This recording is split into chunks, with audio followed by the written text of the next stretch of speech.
Kakinada port ద్వారా తరలిపోతున్న ration బియ్యంపై రాష్ట్ర ఉప ముఖ్యమంత్రి పవన్ కళ్యాణ్ సీరియస్ అయ్యారు. శుక్రవారం నడి సముద్రంలో రేషన్ బియ్యం లోడ్తో సిద్ధంగా ఉన్న స్టెల్లా ఎల్ షిప్ ను రాష్ట్ర ఉప ముఖ్యమంత్రి పవన్ కళ్యాణ్, రాష్ట్ర సివిల్ సప్లైస్ మంత్రి Nadendla Manohar, Kakinada city MLA Vanamadi Kondababu, rural MLA పంతం నానాజీ అధికారులతో కలిసి పరిశీలించారు.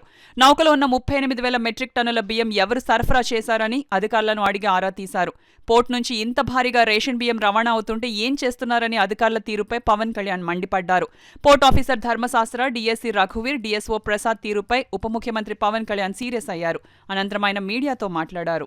కానీ ఇంత పెద్ద పోర్టుకి ఇందాక మన వాళ్ళ సెక్యూరిటీ అధికారిని అడుగుతూ ఉన్నాను, ఎంతమంది ఉన్నారు మీ దగ్గర అంటే 1000 నుంచి 1100 లారీలు వెళ్ళే ఈ పోర్టుకి 16 మంది సెక్యూరిటీ. లారీకి ఎంతమంది ఉన్నారు మీరు అర్థం చేసుకోండి.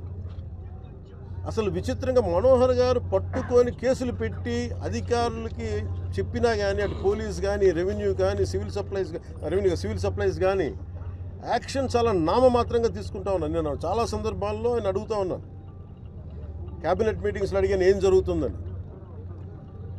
నేను ఒకటే ఏం చెప్పానంటే, ఇందాక మన మనోహర్ గారికి వీళ్ళకి మనం ఏ యాక్షన్ కనుక మనం ముందుకు తీసుకెళ్ళకపోతే వీళ్ళు ఇన్ని మాటలు చెప్పి దీన్ని ఏమీ ముందుకు తీసుకెళ్ళలేదేంటి అన్న అపవాదం మనందరి మీద ఉంటుంది.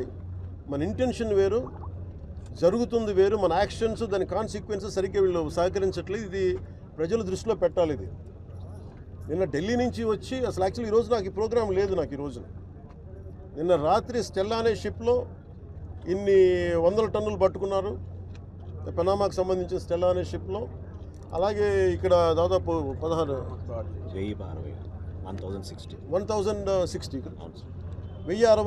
మెట్రిక్ టన్నులు ఇక్కడ పట్టుకున్నారు. ఇంత బలంగా సాక్ష్యాధారాలతో దొరికినప్పుడు దీన్ని ఎలా చేయాలని చూస్తే సమస్య ఎక్కడుంది అంటే, ఇది చాలా డీప్ నెట్వర్క్. నేను వస్తాను అంటే నిన్న రాత్రి కూడా నాకు చాలామంది ఫోన్లు చేసి మెసేజ్లు ఏం పెడతారు, మీరు రావద్దు సార్ ఇక్కడికి అంటే. మీరు ఎందుకు రాకూడదంటే ఒక 10,000 మంది జీవితాలు అతలాకుతలం అయిపోతాయని. పోర్ట్ అనేది it is meant for exports. Kakinada port కానీ ఏ పోర్ట్ అయినా కానీ అనుమతి ఇచ్చింది ఎక్స్పోర్ట్కి, అంతేగాని స్మగ్లింగ్ కాదు. స్మగ్లింగ్ మీద చేసే విధానంలో కూర్చోబెట్టి దానికి పర్మిషను, దానికి లైసెన్స్ ఇవ్వాలి. లీగల్గా ఎక్స్పోర్ట్కి మాత్రమే ఇక్కడ పర్మిషన్ ఇచ్చారు దీనికి. కానీ వస్తే 10,000 మంది జీవితాలు అతలాకుతలం అయిపోతాయంటే నాకు ఒకటే అనిపించింది. ఇందాక లోపలికి వెళ్ళి కూర్చుంటే నన్ను ఎంత సహకారం లేదంటే నాకే, as a deputy chief minister of Andhra Pradesh నాకే సహకరించాల. ఇక్కడున్న ఈ ఏమో పోర్ట్ అధికారి షిప్, అక్కడ స్టెల్లా అనే షిప్ ఉంది, పైకి ఎక్కాలి. దాన్ని ఒక దాదాపు 6 కంపార్ట్మెంట్స్లో దాన్ని ఏముంటుందని 6 కంపార్ట్మెంట్స్ 3 కంపార్ట్మెంట్స్ ఇది ఉంది. దాన్ని సీజ్ చేసి అక్కడ ఆఫ్ చేసాం. లోపలికి వెళ్ళి చెక్ చేద్దామంటే ఈ అనుకూలంగా లేదు మీకు పైకి ఎక్కడానికి అని చెప్పి అక్కడే తిప్పుతున్నాను నన్ను. ఇంత ఆబ్వియస్గా నాలాంటి వాడికి ఇంత ఆబ్వియస్గా అందరూ చూస్తుండగా అంటే దీని వెనక ఎంత డీప్ రూటెడ్ నెట్వర్క్ పనిచేస్తాం మీ అందరికీ అర్థం. కొండబాబు గారు కూడా అదే చెప్తాను, చూడండి సార్ ఎలా ఉందంటే అదే చెప్తా ఉన్నారు. నేను మీకు ఎప్పటి నుంచో మొత్తుకున్నాను సార్, ఇదే మీకు మీ దృష్టికి తీసుకొస్తుందని. ఇందాక మీకు చెప్పాను, కొండబాబు మనం కూర్చోబెట్టి మనం మెత్తగా ఉంటే సరిపోతుంది, మనం గట్టిగా మాట్లాడాలి దీని మీద మనం అందరం అని అది చెప్తా ఉన్నాను కొండబాబు గారికి.